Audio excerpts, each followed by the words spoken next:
qu'est-ce que c'est que la French? Merci. La French PropTech, j'explique toujours en disant, vous avez la French Tech qui fédère toutes les startups, tout domaine tout compris. La French PropTech fédère les startups liées à la property technology. Donc PropTech, c'est property technology, donc tout ce qui est immobilier. Donc c'est tout ce qui est le digital. Et je dis toujours, le digital, moi ça ne m'intéresse pas, ça m'intéresse que si ça me permet d'économiser, de gagner du temps, de faire des économies d'énergie, ou de rendre l'usage d'un bâtiment plus simple. C'est tout ce qu'on fait.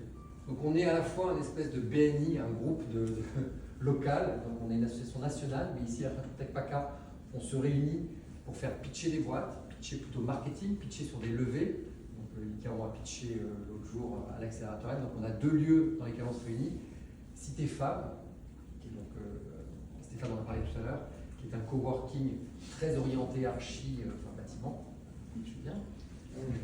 Et on se réunit à l'accélérateur M qui est juste à côté, qui est un incubateur de start-up qui nous laisse un mardi par mois faire pitcher les start-up. Donc, qu'est-ce que c'est donc l'émission fondatrice? C'est en fait accélérer le développement des PropTech et ConstructTech, donc c'est ce que je viens de dire à peu près, accompagner les transitions numériques et écologiques des acteurs emblématiques.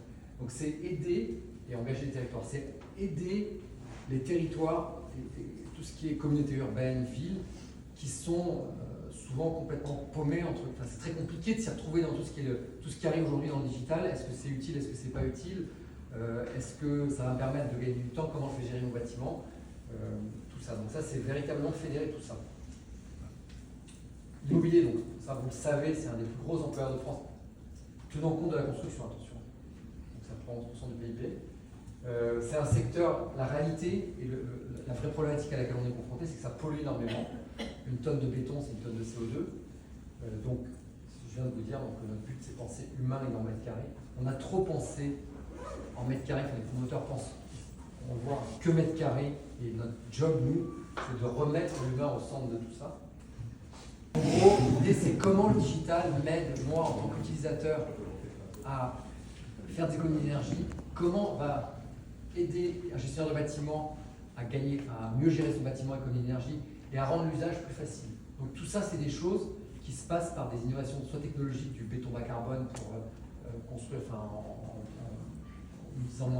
rejetant moins de CO2, ou des applications qui vont permettre de faire même voler quand vous n'êtes pas là, etc. Après, on voit aujourd'hui, c'est comment je trouve la data sur une situation, etc.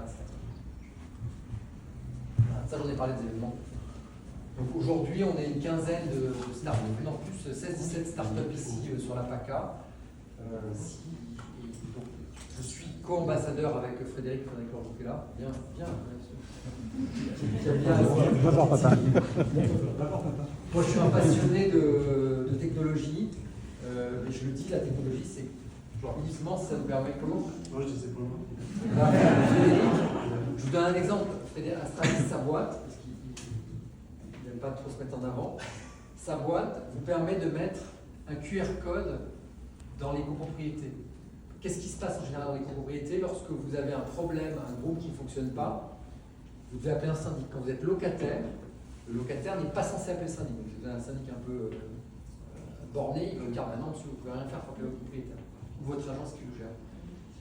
Avec Astralis, sur ce QR code, vous remplissez un formulaire sur Internet qui leur permet, eux, de dire la porte n'est pas fermée ou la lumière est cassée, est-ce que je peux envoyer tout de suite quelqu'un? Donc en 2-2, ils délèguent quelqu'un, s'ils ont le pouvoir de le faire, ou sinon, si c'est un gros problème, vous prenez un syndic. Qu'est-ce qui fait que les gens se sentent mal en copropriété? Le groupe qui ne fonctionne pas, la porte elle reste ouverte le soir, la lumière qui ne fonctionne pas, des choses comme ça, c'est ça l'histoire. Donc il permet de fluidifier encore une fois le bâtiment. Le seul bémol, c'est que les syndics s'en foutent complètement, on leur parlait de ça.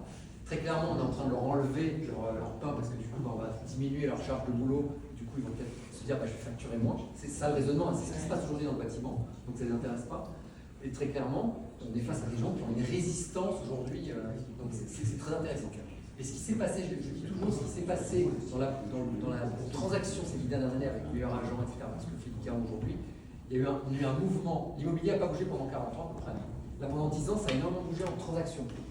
Des réseaux comme IAD, etc., tout ce qui s'est passé. Ce qui va se passer là, les levées de fonds qui se font en ce moment dans les 10 prochaines années, Ça va être dans tout ce qui est gestion, administrateur de maison. Donc tout ce métier-là, vous allez voir, ça va évoluer de manière énorme et c'est passionnant, ça va se passer. Donc voilà un peu ce qu'on fait. Donc nous, c'est être à la source de ça, réseauter, on s'aide mutuellement.